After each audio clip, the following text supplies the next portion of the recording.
महेश्वराय नमः। माँ अन्नपूर्णा अन्न की अधिष्ठात्री देवी हैं।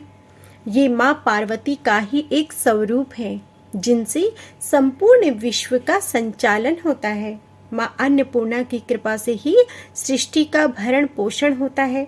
मान्यता है जो भी भक्त व्रत रखकर विधि विधान से माँ अन्नपूर्णा की उपासना करता है उसके घर में कभी भी धन और अन्न की कमी नहीं रहती है।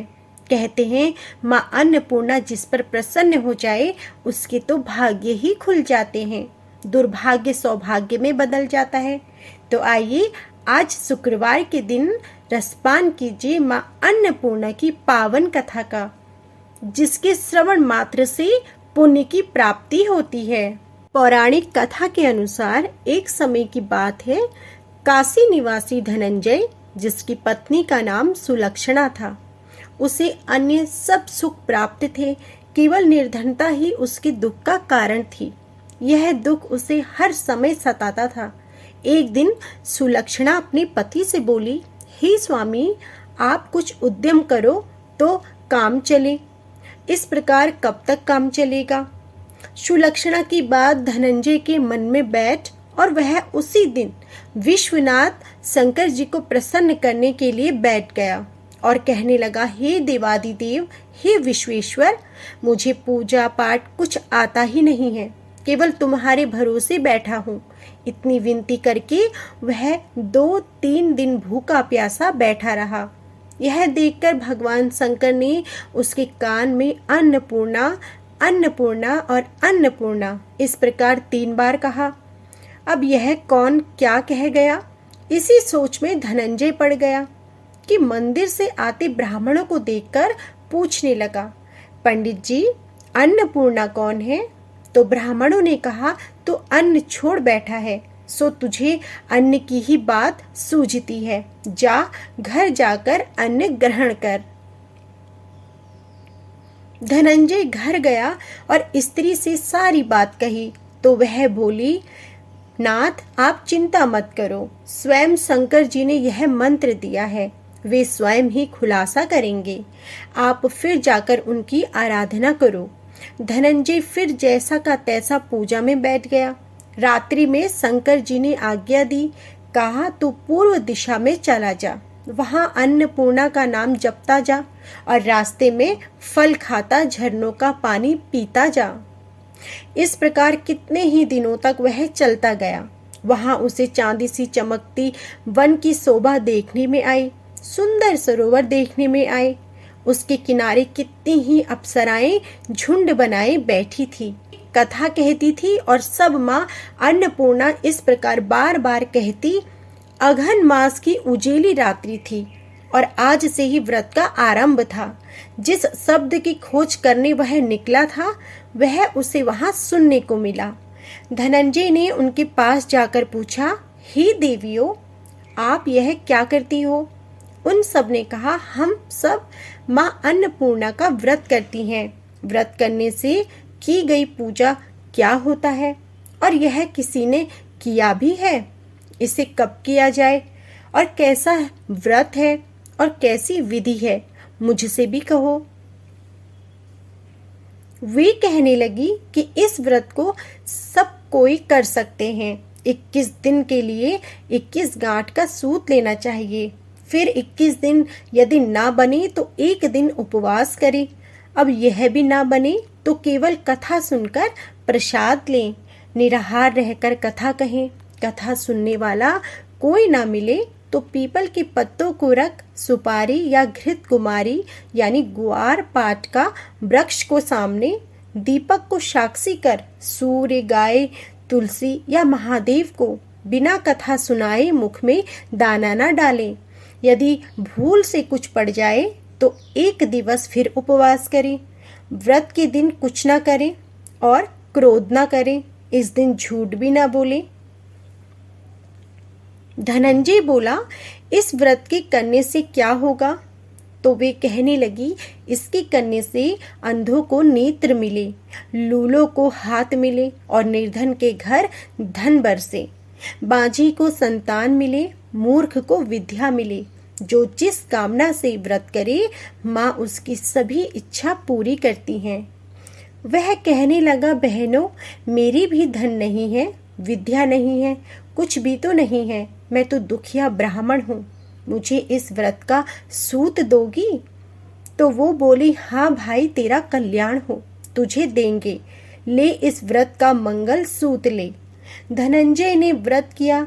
व्रत पूरा हुआ तभी सरोवर में से 21 खंड की स्वर्ण सीढ़ी हीरा मोती जड़ी हुई प्रकट हुई। धनंजय जय अन्नपूर्णा अन्नपूर्णा कहता जाता था और इस प्रकार कितनी ही सीढ़ियां उतर गया तो क्या देखता है कि करोड़ों सूर्य से प्रकाशपान अन्नपूर्णा का मंदिर है। उसके सामने स्वर्ण सिंहासन पर माता अन्नपूर्णा विराजमान है। सामने भिक्षा हेतु शंकर भगवान खड़े हैं। देवांगनाएं चंगवट डुलाती हैं। कितने ही हथियार बांधे पहरा देते हैं। धनंजय दौड़कर जगदम्बा के चरणों में गिर गया। देवी उसके मन का क्लेश जान गई। धनंजय कहने लगा, माता, आप तो अंतर्यामिनी हो, आपको अपनी दशा क्या बताऊं। माता बोली, मेरा व्रत किया है, जा, संसार तेरा सत्कार करेगा।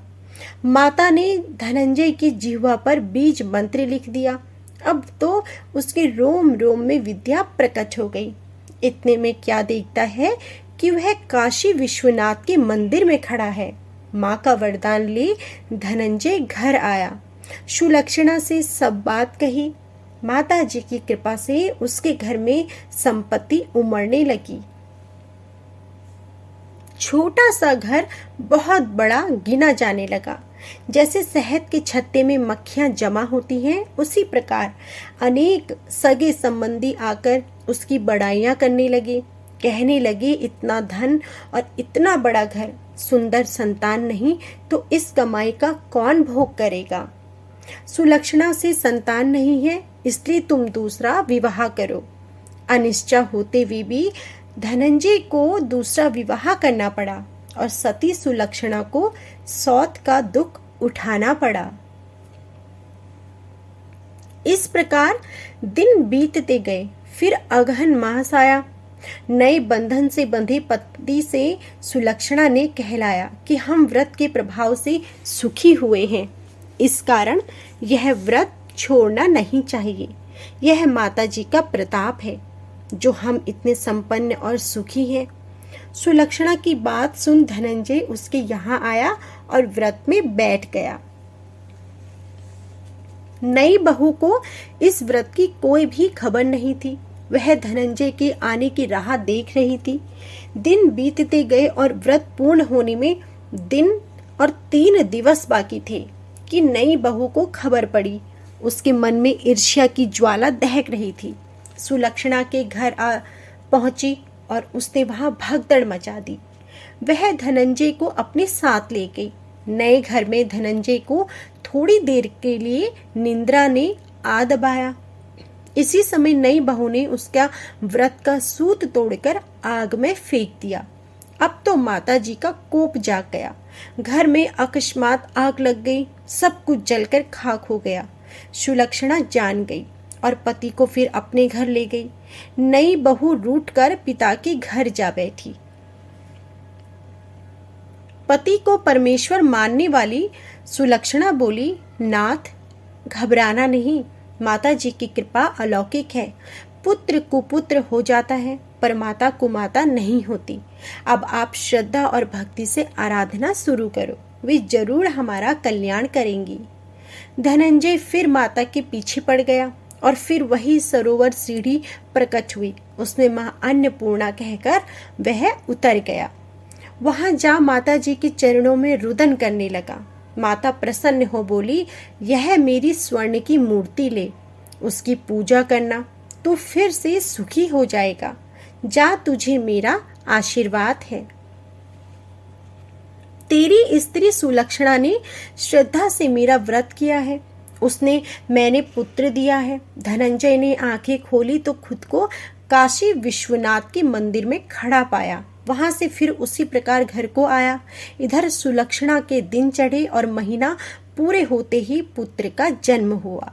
माँ ने सुलक्षणा को पुत्र का वरदान दिया था। गांव में आश्चर्य की लहर दौड़ गई और मान्यता आने लगी कि इस प्रकार उसी गांव के निसंतान सेठ के पुत्र होने पर उसने माता अन्नपूर्णा का मंदिर बनवा दिया। उसमें माताजी धूमधाम से पधारी, यज्ञ किया और धनंजय को मंदिर के आचार्य का पद दे दिया। जीविका के लिए मंदिर की दक्षिणा और रहने के लिए बड़ा सुंदर सा भवन दिया। धनंजय स्त्री पुत्र सहित वहां रहने लगा। माताजी के चढ़ावे में भरपूर आमदनी होने लगी। उधर नई बहू के पिता के घर डाका पड़ा, सब कुछ लूट गया। वे भीख मांगकर पेट भरने लगे। सुलक्षणा ने यह सुना तो उन्हें बुलावा भेजा, अलग घर में रख लिया और उनके अन्न वस्त्र का प्रबंध कर दिया। धनंजय, सुलक्षणा और उसका पुत्र माता जी की कृपा से आनंद पूर्वक रहने लगे। माता जी ने जैसे इनके भंडार भरे वैसे ही सबके भंडार भरे। जय मां अन्नपूर्णा।